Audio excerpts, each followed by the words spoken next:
Dhirendra Kumar, CEO Value Research, who now joins in on the show. Dhirendra, thanks for being with us. To begin with, what is it that you would advise investors at a time like this when we've seen such carnage on the Lal Street? Don't panic. Panic won't help. And in fact, if you have those, for all the small investors who have those three variables, which is the essential to, investing in equity market, which is you are investing your long-term money, the money which you are unlikely to need for 5 years. You are investing regularly, and you are diversified. Don't bother. This is creating an opportunity. Feel happy. You'll be buying cheap. Panic won't help. And keep calm and carry on.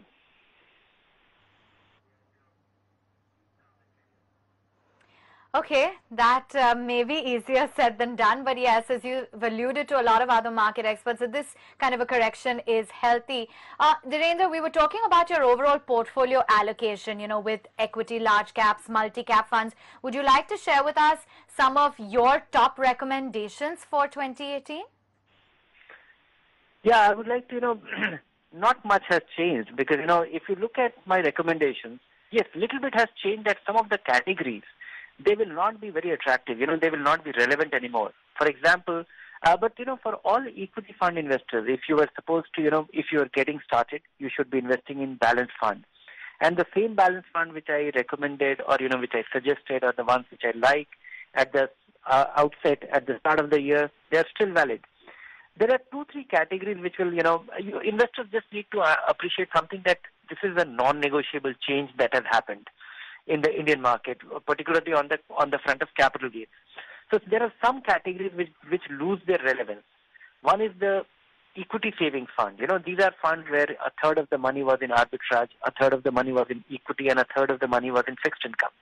And this is a category where, it was very tax efficient and it loses its charm.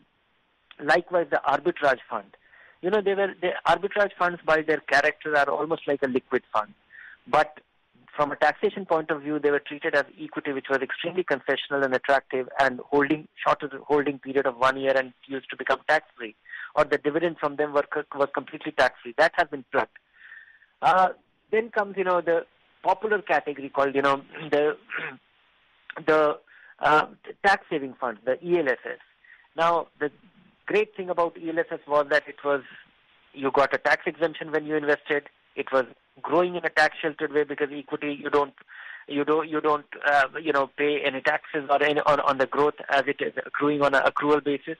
And then because it was equity, a holding period of 3 years after the lock-in, all the gains were completely tax-free.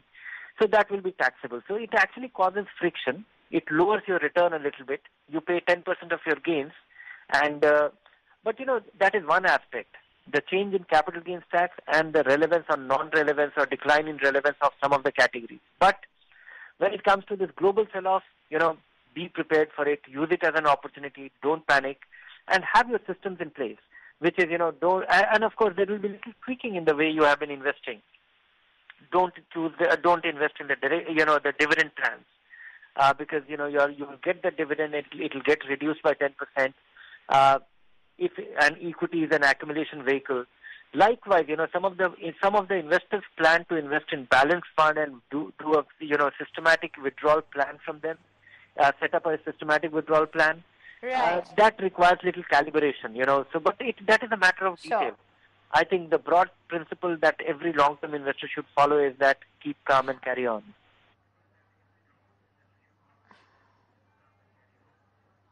Keep calm and carry on. With those words of advice, let's take on a question. Ashish has asked, should I sell all my stocks and equity mutual funds on the 31st of March in order to reduce my capital gains I make in these 2 months in case I make any profits?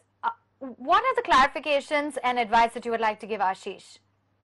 No, don't do any of those because, all your gains till 31st March, if you have any long-term gains, or even if you have short-term gains, and if it will be held for, for 1 year and more, you will be paying taxes only for the gains that will accrue after 1st of January. Then comes, should you really be jumping around with, you don't have to. All your gains till 31st January, is completely tax sheltered. If it is derived from equity, it will be, you are not liable for any tax. Only the return in these 2 months, I don't think one should be investing in equity for with 2 months time frame. And if you are sitting on losses, you don't have to bother. And if you are sitting on gain, it will turn out to be, short-term capital gain. Don't do that.